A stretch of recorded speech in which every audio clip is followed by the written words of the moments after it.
namba 41.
Baba yetu, Mungu wetu mtakatifu uliye mbinguni, jina lako litukuzwe.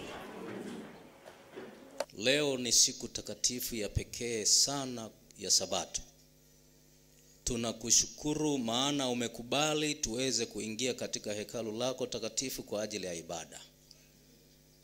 Kubali dua zetu, huduma zote zinazoendelea katika hekalu hili Bwana, tunazikabidhi mikononi mwako. Neno lako utakalo tupatia siku ya leo, tunaomba lipate nafasi ndani ya mioyo yetu. Niombi na tumaini letu katika jina la Yesu, amina.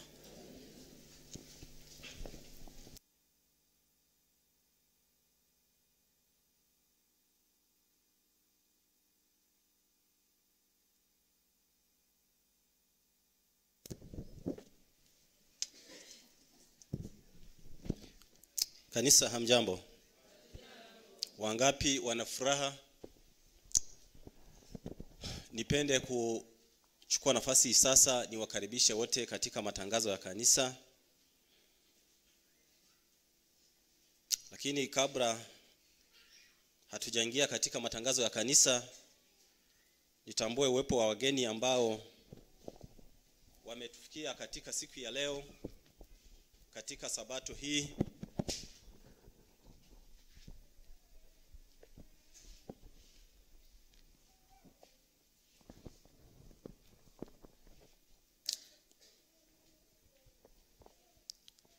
Wageni waliotufikia katika siku ya leo ambao bawabu amewapitia na kuwaratibu katika kitabu cha wageni. Namba 1 ni wageni wa kwaya Muungano. Mahala mlipo basi niombe msimame mpunge mkono.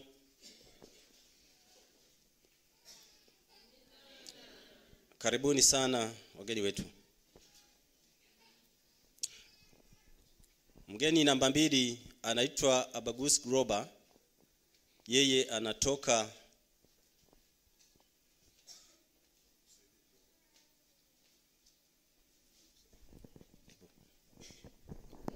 Mgeni wa pili wanaitwa Abagusi Global Radio ambao wanatokea Kenya kupitia Marekani kwa ajili ya kufanya huduma ya uinjilisti ambayo leo moja kwa moja itarushwa Marekani, na wapenzi wetu walioko Marekani wataangalia injili ambayo itafanyika hapa Mwamanyiri. Asante.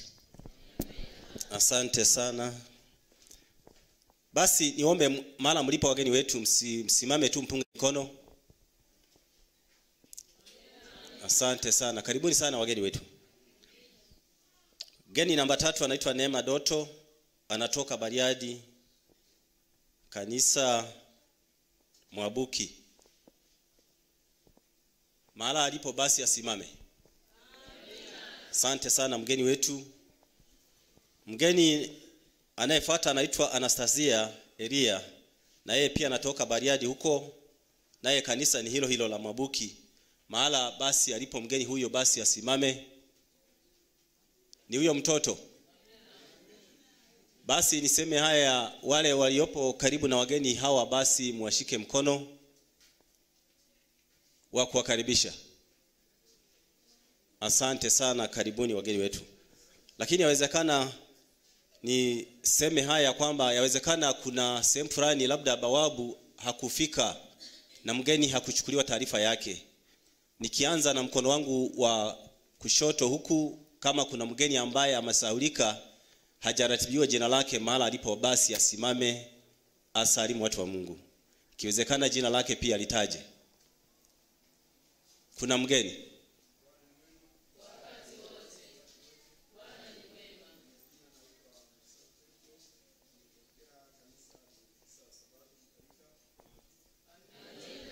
Karibu sana mgeni wetu. Kuna mwingine?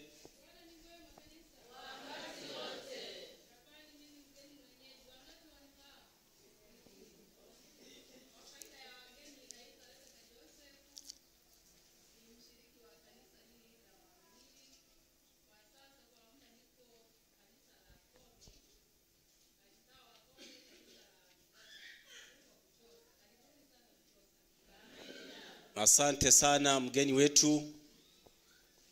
Ni mgeni mwenyeji, tunaye hapa, tumemlea hapa. Baadaye amebadilisha makazi, yuko huko kama mnavyosikia. Lakini pia anapofika hapa hachoki kufika katika eneo lake, maana ndio sehemu ambapo sasa